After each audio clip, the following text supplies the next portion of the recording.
আসসালামু আলাইকুম। গতকালকে আমরা দেখেছি প্রথম দিন থেকে সপ্তম দিনের ঘাস। আজকে দেখব প্রথম দিন ট্রেতে ভুট্টার বীজ দেওয়ার আগে যে পুরো প্রসেসটা হয় সেই পুরো প্রসেসটা।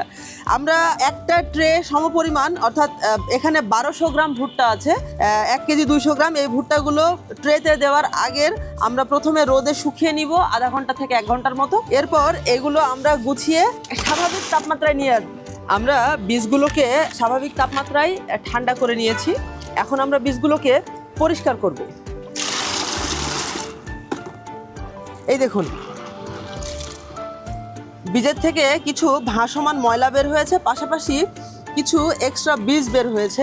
যেই বীজগুলো ভেসে থাকবে সেই বীজগুলোতে জার্মিনেশন হবে না। আমরা এটাকে সুন্দর করে এখন পানিটা ছেঁকে নিব।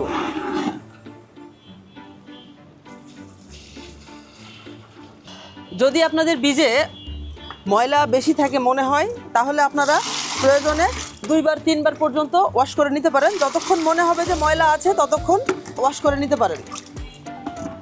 ওকে, আমাদের বীজ পরিষ্কার করা শেষ। এখন আমরা বীজটাকে জীবাণুমুক্ত করার চেষ্টা করব।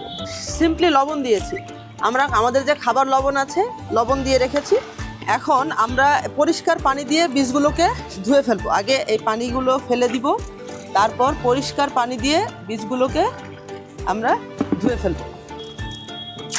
আপনাদের প্রসেসটা প্রথম দিন একটু জটিল মনে হতে পারে, বাট এটা যখন রেগুলার প্রসেস হয়ে যাবে তো সারাদিনে হয়তো সর্বোচ্চ 15 থেকে 20 মিনিটের কাজ হবে।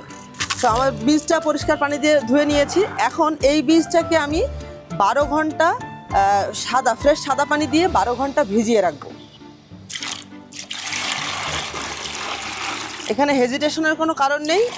বীজের থেকে 3 থেকে 4 ইঞ্চি পরিমাণ বেশি, বা আমরা যে ভাত রান্না করি যে 4 আঙ্গুল পরিমাণ পানি বেশি দেই, ওই সম পরিমাণ পানি একটু বেশি দিয়ে এভাবে ঠান্ডা জায়গায় আমরা 12 ঘন্টা পানিতে ভিজিয়ে রাখবো। ওকে, আমাদের 12 ঘন্টা পানিতে ভিজিয়ে রেখেছি বীজগুলো।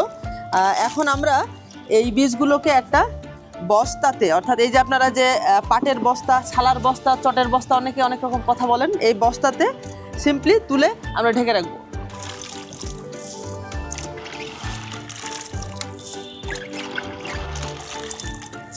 তাহলে বীজগুলো আমরা এই বস্তায় নিয়ে ফেলেছি। এখন বস্তার মুখটা জাস্ট একটু ভাঁজ করে রাখবো। সারাদিনে 2-3 বার আমি একটু পানি দিয়ে ভিজিয়ে রাখবো যেন এটা শুকিয়ে না যায়। এখন এটাকে আমরা একটু ছায়াযুক্ত স্থানে রাখবো, আর এটা 24 থেকে 48 ঘন্টা পর্যন্ত আমরা রেখে দিব। এভাবে মাঝে মাঝে একটু পানি দিব, আমাদের বীজটা জার্মিনেশন হয়ে যাবে। আমাদের এই বীজগুলো ভিজিয়ে রাখা 24 ঘন্টা হয়ে গেছে। আমরা এখন দেখব 24 ঘন্টায় আমাদের বীজগুলো কেমন জার্মিনেট হয়েছে। সো আমাদের এই বীজ আর বেশিক্ষণ ভিজিয়ে বস্তায় রাখার কোনো প্রয়োজন হবে না। আমরা এখন এটা সরাসরি ট্রেতে দিতে পারবো। এই যে আমরা একটা ফডার উৎপাদনের আদর্শ ট্রে নিয়েছি। আমরা এখন বীজগুলো ঢেলে দিচ্ছি। আমরা জাস্ট বীজগুলোকে সুন্দর করে ট্রেতে দিয়ে দিব। এখন আমরা এই বীজটাকে একটা সুন্দর একটা পাতলা কাপড় দিয়ে ঢেকে দিব, যেন সরাসরি সূর্যের তাপ এখানে না লাগে।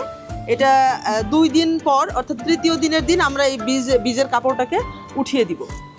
আমাদের এই যে কাপড়ের ঢেকে দেওয়া ট্রেটাকে আমরা আমাদের স্ট্যান্ডে রেখে দিব। এটা হচ্ছে আমাদের প্রথম দিনের চিত্র। ঠিক একইভাবে আমরা বিগত দিনগুলোতেও একই প্রসেসে করে এসেছি। এটা প্রথম দিনের বীজ, আর এই যে এখানে দেখতে পাচ্ছেন এটা 2য় দিনের বীজ। এরপরে আসবে হচ্ছে 3য় দিন। 3য় দিনের বীজগুলো দেখুন কত সুন্দর সবুজ হয়ে গেছে। এরপরে চলে আসবে 4র্থ দিন। 4র্থ দিনের অলরেডি শিকড় একদম ম্যাট হয়ে গেছে এবং ঘাসগুলো খুব দারুণ স্বচ্ছ সুন্দর দেখাচ্ছে। ঠিক একইভাবে 5ম দিন, 6ষ্ঠ দিন এবং 7ম দিনের পূর্ণাঙ্গ ঘাস। এই ভিডিওতে আমরা দেখলাম বীজ প্রস্তুত থেকে শুরু করে 7ম দিনের ঘাস পর্যন্ত। ভিডিওটি যদি আপনাদের ভালো লেগে থাকে আমাদের পেজটিকে ফলো দিয়ে আমাদের সাথেই থাকুন।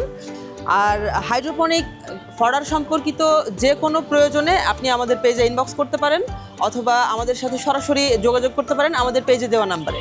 ধন্যবাদ সবাইকে।